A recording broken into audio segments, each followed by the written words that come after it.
नमस्कार दोस्तों, selection with साथी में आपका स्वागत है।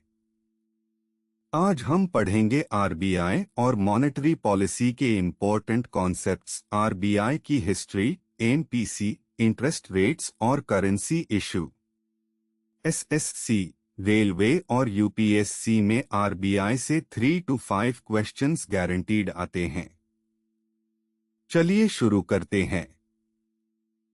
पहला concept, reserve bank of India की एस्टैब्लिशमेंट और फंक्शंस। आरबीआई की स्थापना हिल्टन यंग कमीशन की रिकमेंडेशन पे 1 अप्रैल 1935 को हुई थी। आरबीआई एक्ट 1934 के तहत पहले आरबीआई का हेडक्वार्टर कोलकाता में था, बाद में मुंबई शिफ्ट हो गया। 1949 में आरबीआई का नेशनलाइजेशन हुआ। पहले ये प्राइवेट शेयर होल्डर्स के अंडर थी। आरबीआई के 7 मेन फंक्शंस है: मॉनेटरी पॉलिसी बनाना, करेंसी नोट्स इशू करना, गवर्नमेंट का बैंकर होना, बैंक्स का बैंक होना यानी bankers bank, foreign exchange manage करना, क्रेडिट कंट्रोल करना और बैंकिंग सेक्टर को रेगुलेट करना। आरबीआई का हेड गवर्नर होता है। प्रेजेंट में संजय मल्होत्रा गवर्नर है। डेप्यूटी गवर्नर्स गवर्नर की असिस्ट करते हैं। यूजुअली 4 डेप्यूटी गवर्नर्स होते हैं। आरबीआई को इंडिया का सेंट्रल बैंक कहा जाता है। ये लेंडर ऑफ लास्ट रिसोर्ट भी है। जब कोई बैंक क्राइसिस में होता है तो आरबीआई लास्ट में लोन देती है। ये सभी फैक्ट्स डायरेक्ट एग्जाम में पूछे जाते हैं। दूसरा कॉन्सेप्ट, मॉनेटरी पॉलिसी कमेटी यानी एमपीसी। एमपीसी 2016 में बनी थी आरबीआई एक्ट में अमेंडमेंट के बाद। इसमें 6 मेंबर्स होते हैं, 3 आरबीआई की साइड से और 3 गवर्नमेंट के नॉमिनीज। आरबीआई की साइड से गवर्नर जो चेयरमैन होता है, डेप्यूटी गवर्नर और एक आरबीआई ऑफिसर होते हैं। 3 गवर्नमेंट नॉमिनीज को कैबिनेट अपॉइंटमेंट्स कमेटी सिलेक्ट करती है। एमपीसी का मैं काम है रेपो रेट डिसाइड करना ताकि इन्फ्लेशन को टारगेट पे रखा जा सके। इन्फ्लेशन टारगेट 4% है ±2%, मतलब 2 से 6% के बीच। एमपीसी की बाय मंथली मीटिंग्स होती है, यानी हर 2 महीने में। डिसीजन मेजॉरिटी वोट से होता है। टाई होने पे गवर्नर का कास्टिंग वोट होता है। अगर लगातार 3 क्वार्टर्स में इन्फ्लेशन 6% से ऊपर चला जाए तो आरबीआई को गवर्नमेंट को एक्सप्लेन करना पड़ता है कि क्या हुआ। इसको इन्फ्लेशन टारगेटिंग फ्रेमवर्क कहते हैं, जो 2016 से लागू है। तीसरा कॉन्सेप्ट, आरबीआई के की इंटरेस्ट रेट्स। रेपो रेट सबसे इम्पोर्टेंट रेट है। इसमें आरबीआई कमर्शियल बैंक्स को शॉर्ट टर्म में गवर्नमेंट सिक्योरिटीज के अगेंस्ट लोन देती है। जब रेपो रेट बढ़ता है तो बैंक्स के लिए बोरोइंग महंगा हो जाता है और वो पब्लिक को भी महंगा लोन देते हैं। इससे स्पेंडिंग कम होती है और इन्फ्लेशन गिरता है। रिवर्स रेपो रेट पे बैंक्स अपना सरप्लस पैसा ओवरनाइट आरबीआई में डिपॉजिट करते हैं।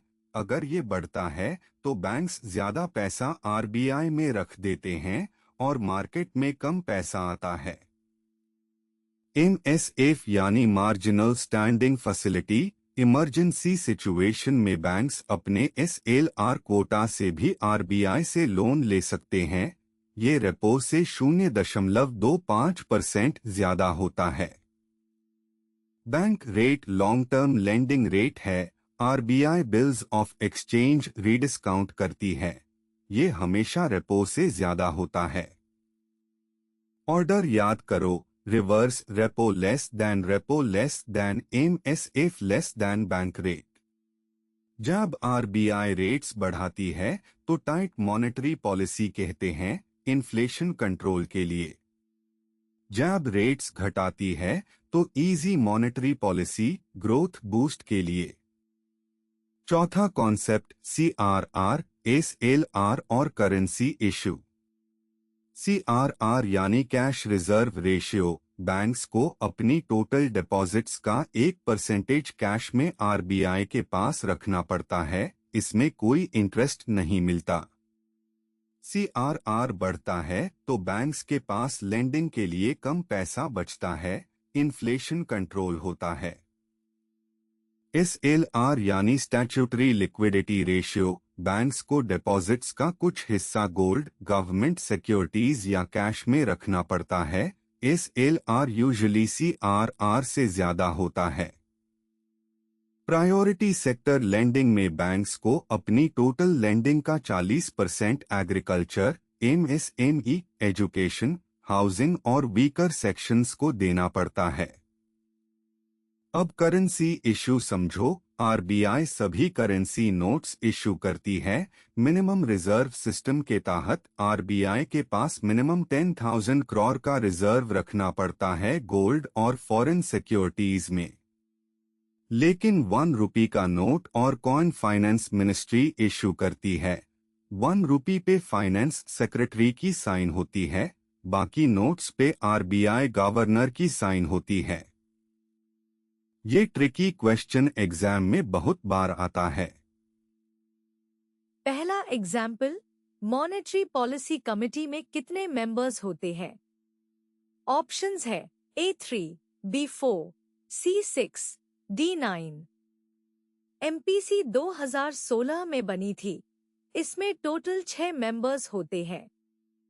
3 मेंबर्स RBI की साइड से, गवर्नर जो चेयरमैन है, डेप्यूटी गवर्नर और एक RBI ऑफिसर। 3 मेंबर्स गवर्नमेंट के नॉमिनीज होते हैं जिन्हें कैबिनेट अपॉइंटमेंट्स कमेटी सिलेक्ट करती है। 3 या 4 सोचने वाले गलत है, ये 6 है टोटल। 9 मेंबर्स GST काउंसिल नहीं, फाइनेंस कमीशन की बात अलग है, कंफ्यूज मैट होना। आंसर है ऑप्शन C, 6 मेंबर्स। ये डायरेक्ट फैक्ट बेस्ड क्वेश्चन है। दूसरा एग्जाम्पल, MPC की अध्यक्षता कौन करता है? ऑप्शंस है a finance minister, B PM, C RBI governor, D finance secretary. MPC का चेयरमैन हमेशा RBI गवर्नर होता है, ये मैंडेटरी प्रोविजन है।